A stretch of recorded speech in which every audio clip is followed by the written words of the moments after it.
తల్లియు నీవే తండ్రియు నీవే, తల్లియు నీవే తండ్రియు నీవే, బుద్ధియు నీవే శక్తివి నీవే, బుద్ధివి నీవే శక్తివి నీవే, భక్తియు నీవే, బుద్ధియు నీవే శక్తియు నీవే. మమ గురు శ్రీ జ్ఞానానంద ప్రభువు నీవే, మమ గురు శ్రీ జ్ఞానానంద ప్రభువే. నా యొక్క పూజ్య గురువునటువంటి శ్రీ శ్రీ శ్రీ జ్ఞానానంద మహారాజు పాదములకు నమస్కరిస్తూ, అలాగే అచలమాత ఉగ్రాదేవి గారి పాదములకు నమస్కరిస్తూ, అలాగే పూజ్య గురువునటువంటి యోగానంద స్వామి వారికి, పూజ్యనీయులు యోగానంద స్వామి ధర్మపత్ని అయినటువంటి నీలాంబకే మాత గారికి, వాళ్ళ పుత్రుడైనటువంటి మణియన్న గారికి, మునిరాజన్న గారికి, వాళ్ళకి కూడా నా యొక్క ప్రత్యేక నమస్కారాలు తెలియజేస్తున్నాను. అలాగే వేదిక మీద ఆసినటువంటి గురువులకి, ఇక్కడ విచ్చేసినటువంటి గురు మిత్రులందరికీ కూడా నా యొక్క ప్రణామాలు తెలుపుతున్నాను. ప్రతి మనిషి జీవితంలో మన శరీరాన్ని ఎత్తుకొచ్చిన తర్వాత మనకి ఏదైతే ఈ కన్నులకు అలంకారం కనిపిస్తుందో ఆ అలంకారానికి ఎన్నో భ్రమలకి లోనైపోయి ఆ భ్రమలలోనే తన సంతోషాన్ని వెతుక్కుంటూ తన జీవితాన్ని సాగిస్తూ ఉంటాం మనం. అయితే ఆ భ్రమలు అనేటివి శరీరంలో శక్తి ఉండేంత వరకే అవన్నీ కూడా మనకు సహకారం చేస్తాయి. తన శరీరంలో ఉన్నటువంటి శక్తి కోల్పోయినప్పుడు అందరూ కూడాను తాను ఏదైతే భ్రమలు పెట్టుకోవడమో, బంధాలు కావచ్చు, డబ్బు కావచ్చు, ఆస్తి కావచ్చు, సంపద కావచ్చు, అన్నీ కూడాను తన నుంచి దూరం అయిపోతాయి. అందుకే వాటికి రుణాన బంధాలని చెప్పుకుంటాం.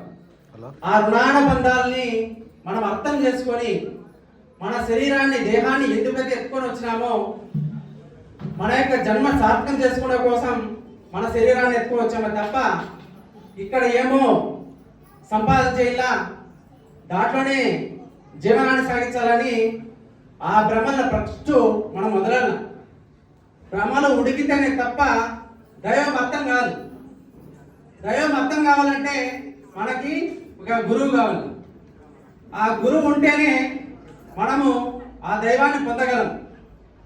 ఆ గురువు ద్వారానే మహాత్ములందరూ కూడాను, ఇక్కడ చూడండి, అందరూ మహాత్ములు ఆ యొక్క గురువు దగ్గర అభ్యాసం పొంది వాళ్ళ ధ్యానం చేసి సాధన చేసి అందరూ కూడా ఆచరిస్తేనే వాళ్ళు మహాత్ములైనారు. మనం మహాత్ములు కావాలంటే ఎవరు సేవ చేయాలా? గురు సేవ చేయాలి. ఆ గురువుని మనం 100% నమ్మి మన లోపల ఉన్నటువంటి ఈ గురువుని ఎప్పుడైతే నమ్ముతామో అప్పుడు మాత్రమే మనకు ఆ పదవి చిక్కుతుంది. అందుకో మహాత్ములు ఏం చెప్తారు? జననీ జనకుడు లేక, జననీ జనకుడు లేక జననమైన వాణి దాపు చేరిన వాడు ధన్యుడాయే, నిత్య పూజలేల నిర్జీవ శిలలకు నాద బ్రహ్మానంద నారాయణ కవి. జననీ జనకుడు లేక, తల్లి తండ్రి లేకుండా మన జతలో ఎవరైతే సేవ చేస్తున్నారో ఆ మహాత్ముల జత ఎవరైతే చేస్తారో వాళ్ళు మాత్రమే మహాత్ములు అవుతారు. తల్లిదండ్రులు వచ్చినటువంటి దేహం మీద ఎవరైతే భ్రమణతో ఉంటారో వాళ్ళు ఎవరో కూడాను లాస్ట్కి దుఃఖాలతోన తన యొక్క జన్మాన్ని వినాశనం చేసుకోవడానికి అవకాశం అవుతుంది. అందుకోసమే తనకి ఉన్నటువంటి ఆ యొక్క జీవితాన్ని మనమందరం కూడా ఇహంలో ఉన్నటువంటి ఆపదార్థం మీద కాకుండా ఈ హానికి ఏదైతే అవకాశం ఇచ్చిందో, ఈ సృష్టికి ఏదైతే అవకాశం ఇచ్చిందో దాన్ని మనం పొందే కోసం మనం మానవ జన్మ ఎత్తుకొచ్చినాం కదా. ఈ యొక్క మానవ జన్మని మనం సార్థకం చేసుకునే కోసము ఈ మహాత్ముని కాదు ఎవరు చేరుతారో, అందుకే ఈ మహాత్ముని ఆ గురువు కరుణ ఉంటేనే మనం ఏమైనా సాధించగలుగుతాం, ఏమైనా సంపాదన చేయగలుగుతాం. ఏమైనా అనుభవించగలుగుతాం. ఈ గురుని కరుణ ఉండేంత వరకే మన కన్నులు కనిపిస్తా ఉన్నాయి, చెవులు కనిపిస్తా ఉన్నాయి, అన్నిటికీ అవకాశం ఇచ్చిందామని ఈ గురువు. ఈ గురువు దాపు ఎవరైతే చేరుతారో వాళ్ళందరూ కూడాను మహాత్ములైతారు. అందుకోసమే మీరందరూ కూడాను ఆ మహాత్ముల దావ తెలుసుకోవాలంటే అందరూ కూడాను ఒక గురువుని స్వీకరించి వాళ్ళ దగ్గర అభ్యాసం పొంది ప్రతి ఒక్కరు సాధన ధ్యానం చేస్తేనే మనం మహాత్ములైతాం. అందుకోసమే ఈ గురువు మీద మనకి భ్రమ గల, ఇష్టం గల వల్ల, కరుణ కలగాలంటే ఇహంలో ఉన్నటువంటి ఏవైతే బంధాలను కట్టుకుంటామో ఆ బంధాల మీద మనం భ్రమ వదిలితే తప్ప అసత్యం అర్థం కాదు. అందుకోసం మహాత్ములు ఎప్పుడు చెప్తా ఉంటారు యోగానంద స్వాముల వారు. ఎందుకంటే ఆ భ్రమలో మనం ఉంటామంటే ఆలిసుతులు మాయ, అన్నదమ్ములు మాయ, తల్లిదండ్రులు మాయ, తాను మాయ, తల్లిదండ్రులు మాయ, తాను మాయ, తెలియనియదు ఈ మాయ, తెలిసే లోపల దీనిల్లు పాడాయ. అట్లా ఇహంలో మనం కట్టుకునే బంధాలు, భార్య కావచ్చు, బిడ్డలు కావచ్చు, తల్లి కావచ్చు, తండ్రి కావచ్చు, అన్నదమ్ములు కావచ్చు, ఎవరైనా కావచ్చు, అన్నీ కూడాను రుణాల బంధాలే. ఆ రుణాల బంధాలు ఉండేంత వరకు మన జతలో ఉంటారో ఆ రుణం తీర్పినప్పుడు తాను ఎవరైతే తానుగా ఒకరే వచ్చామో లాస్ట్కి ఒకరే పోతాం. మనం ఎవరో వచ్చేలా మన జతలో బాగా అర్థం చేసుకోండి. మన జతలో వచ్చేది పుట్టినబుద్ధి నుంచి శరీరం విడిచిపెట్టేంత వరకు మన జతలో ఉన్నటువంటి ఒకే మహాత్ముడు ఈ సద్గురుమూర్తి. వాణి దాపు ఎవరు చేస్తారో వాళ్ళు మహాత్ములైతారు. అందుకోసమే మనం ఇహంలో ఉన్నటువంటి ఈ పదార్థాల మీద కాకుండా ఇహానికి ఏదైతే అవకాశం ఇచ్చిందో, ఆధారంగా ఉందో, ఏదైతే శాశ్వతంగా ఉందో దాన్ని తెలుసుకోవడం కోసమే మన జన్మాన్ని ఎత్తుకోవచ్చున్నాం. మన జన్మని ప్రతి ఒక్కరు సార్థకం చేసుకోవడానికి ప్రయత్నం చేయాలని కోరుకుంటూ, ఇంకా ఆ దైవ తత్వం అనేది ఏ విధంగా మహాత్ములు చెప్తారు. ఉత్తదిరా ఓ జీవా ఉన్నది కనుకోరా, ఉత్తదిరా ఓ జీవా ఉన్నది కనుకోరా, ఉత్తది ఊహ జగం విధి, ఉత్తది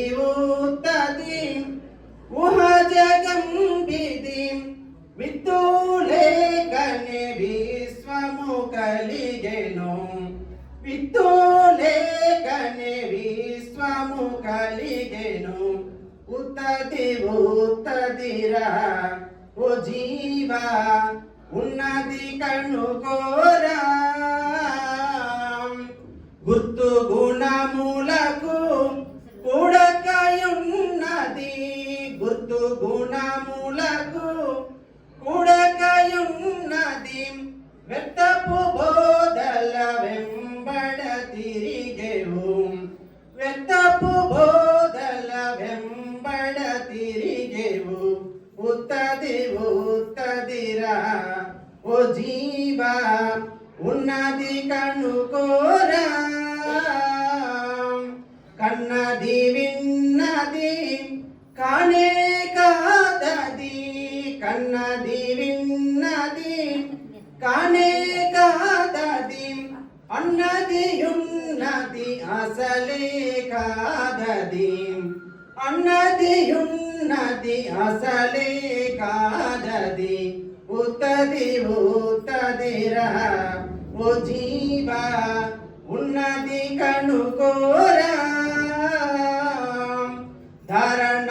ధరణములకున్నది దూరమయున్నది, ధరణములకున్నది దూరమయున్నది, మీరిన అచలము చేరిన వారికి, మీరిన అచలము చేరిన వారికి, ఉత్తదిరా ఓ జీవా ఉన్నది కనుకోరా. ఈ విధంగా మహాత్ములందరూ కూడాను తన లోపల ఉన్నటువంటి దైవాన్ని తెలిసే కోసం ఈ యొక్క దేహాన్ని, అశాశ్వతమైనటువంటి దేహాన్ని ఎత్తుకొని శాశ్వతంగా ఏదైతుందో దాన్ని తెలుసుకోకుండా మనం జీవనం చేస్తున్నాం. అందుకోసమే తన లోపల ఉన్న సొమ్ముని శోధించలేక యాడో ఇహంలో ఎదుగుతాడు మనం ఆ దైవాన్ని. అందుకోసమే ఎక్కడ పోయినా కూడాను ఏమీ లేదు, అంతా ఉన్నది ఈ శరీరం గురించినే, మన దేహంలో ఉన్న దైవాన్ని గురించినే. భగవద్గీత కానీ రామాయణం కానీ ఏది రచించినా నీ శరీరంలో గురించి కానీ నీ శరీరంలో దైవాన్ని గురించి రచించారు కానీ ఇహంలో ఏమీ కూడాను చూసి ఎవరు రాసిల్లా.